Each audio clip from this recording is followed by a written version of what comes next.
I think Instagram has had it, but I could certainly be wrong. I've always underestimated the powers that be. Back in the 90s, I thought the internet was going to just go away because no one would want to sit in front of a screen all the time and miss out on real life. But lately, I imagine the final days of Instagram, and this thought keeps running through my head. The damage done to us by that one app cannot be calculated. Don't get me wrong, I enjoyed it too. But I think we've all realized that it incentivized hyper-distraction and rewarded meaninglessness on steroids, and now here we are. I don't know if distraction culture and all the harm that's been done by it was a plot by a global cabal intent on controlling the masses, or the unintended result of moving quickly in the direction of profit and short-term pleasure at the dawn of a new technology with no brakes. Honestly, I can make a case for both of those.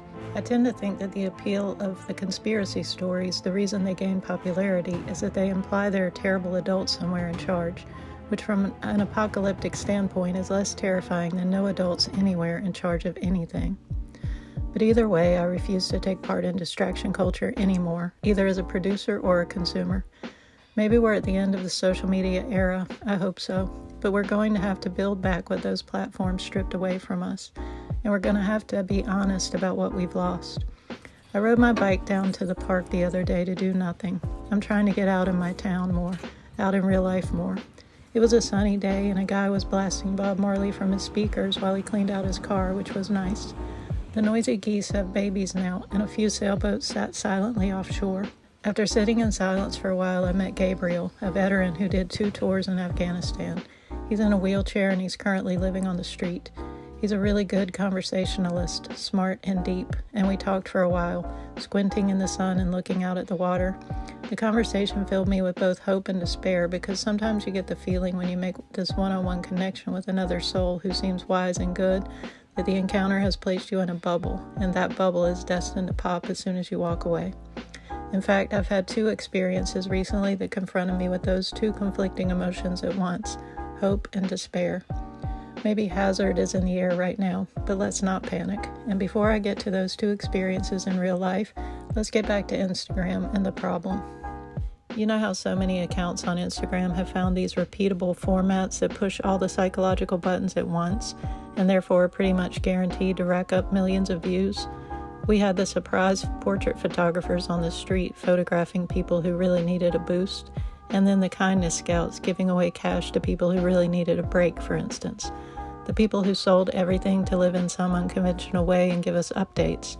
The task bandits who surprised people by mowing neglected lawns and showing us the reveal. Or the interview bandits who shouted out something to strangers like, "Are you a couple? And what's your take?" to get them to open up. It's the format, man. It grabbed us. It succeeded wildly.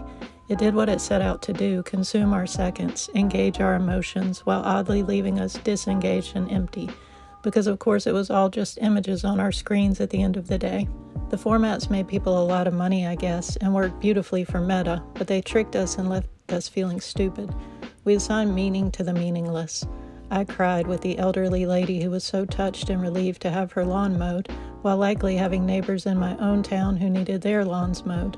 Nothing was actually happening. Life engines were just idling. If you think about that type of thing while one of those reels plays in an infinite loop in your hand, which I don't really recommend, you can feel your psyche zoom out like a telescope and your brain actually disengage from the world because you're having a disconnected emotional response and forcing yourself to recognize it. This is what the format does to us. Instagram, fuck.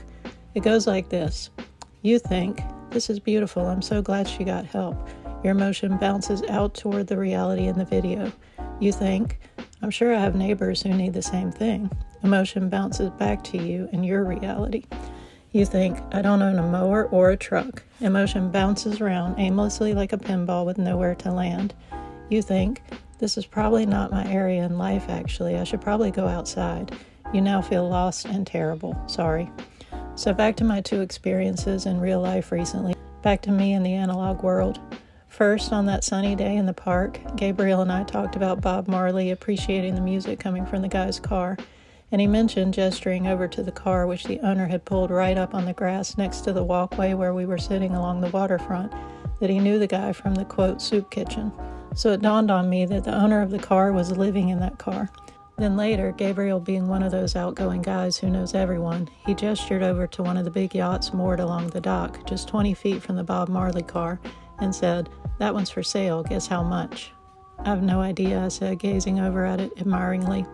$500,000, Gabriel chuckled. "You could live anywhere in that thing. It's fully loaded." He had spoken to the owners. Let me point out that I live in a very small town, and I left the park that day feeling like something was changing. Maybe while photographers were stopping people on city streets to boost their self-esteem, that wasn't really how you'd expect sitting in your small town park to go. A few days later, I drove across a couple of counties near where I grew up that I hadn't been to since I was a kid, really, to visit a place that I used to love on Lake Phelps. This is a stretch of land between the Pamlico Sound and the Albemarle Sound in eastern North Carolina. It's all just barely above sea level, vast expanses of flat land divided by narrow canals dug in the early days of colonialism. This was one of the places that the Europeans came to first because of virgin timber. They shipped slaves in to clear that timber and then dug the canals and plant corn and wheat, shipping all of it back to Europe and making a fortune. Now it's flat fields as far as the eye can see. The wind blows across the open fields, and the cypress trees that sometimes line the canals seem to dance in it. I'd pass the occasional house, and wherever there was a dirt bridge over to one of the fields, I'd notice a little nondescript sign with the single word, nutrient. It didn't surprise me. In rural North Carolina, just as the land barons and lords proprietors once controlled thousands and thousands of acres, the land is now controlled by large corporations. I don't know what crop they're growing, but if you look up nutrient, you'll read that they are, quote, leading the future of global agriculture. And the website says, quote, Nutrien is a leading global provider of crop inputs and services. We operate a world-class network of production, distribution, and ag retail facilities that positions us to efficiently serve the needs of farmers. We focus on creating long-term value by prioritizing investments that strengthen the advantages of our business across the ag value chain and by maintaining access to the resources and relationships with stakeholders needed to achieve our goals. I don't know what that means, but I can assure you they are not serving the needs of any farmers where I grew up. They replaced the farmers where I grew up. I knew that whole area would have changed drastically since I was last there in the 90s, but what hit me was how it didn't change so much as just completely deteriorate and crumble into dust.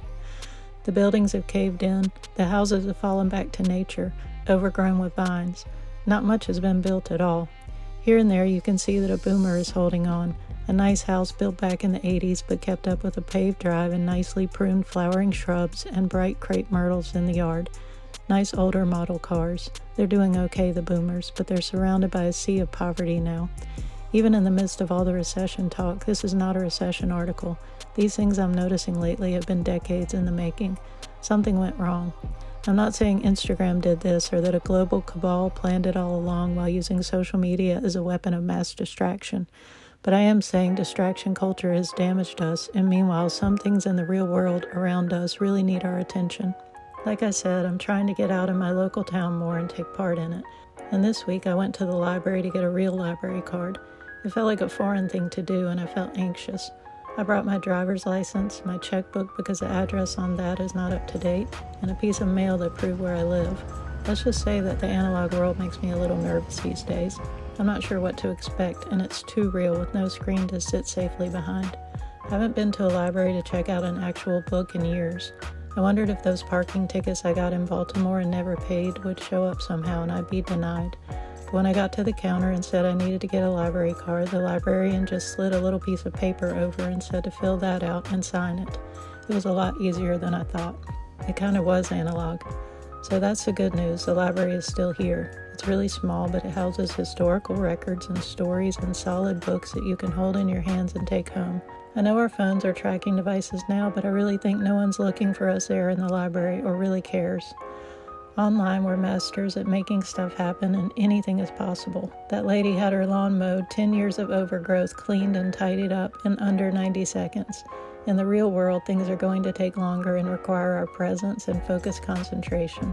I think we're going to need to start rebuilding things here in our towns and on the earth we walk on. And maybe this is really just a long heads up that if we need to meet up in broad daylight to make some kind of plan, the libraries are definitely available, at least for now, and they don't know about our parking tickets.